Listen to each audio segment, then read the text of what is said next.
Mandatory vaccines for federal employees, a promise launched on the eve of the election campaign. Wednesday, the re-elected Liberals dropped more details. The bottom line, proof of vaccination will be required by no later than the end of this month for all federal employees. Public servants have until October 29th to submit an attestation, not actual proof of vaccination.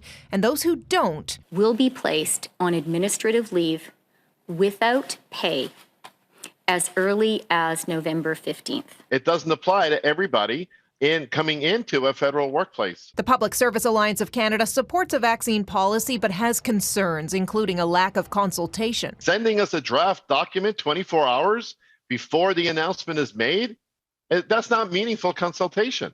Not at all. So I am terribly disappointed that the Prime Minister didn't follow through on his promise to consult with unions. These mandates are going to push us to a high enough degree of vaccination that our economy can continue to be open, our kids can continue to go to school. But will they? The government estimates the new rules apply to 267,000 public service employees, including the RCMP. Plus, they're asking Crown corporations, Canada Post, for example, to mirror the policy and say they're working with federally regulated employers to do the same. That represents another 1 million people.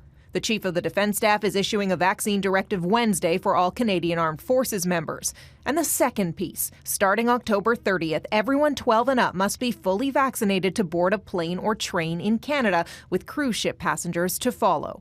It's not clear what happens if an employee picks a drawn-out, unpaid leave. It will probably lead its way into a termination, although it's very interesting that that's not what the federal government said today, but we can certainly read between the lines. The City of Toronto just announced unpaid suspension will be followed by termination come December 13th for those employees who don't provide proof of vaccination.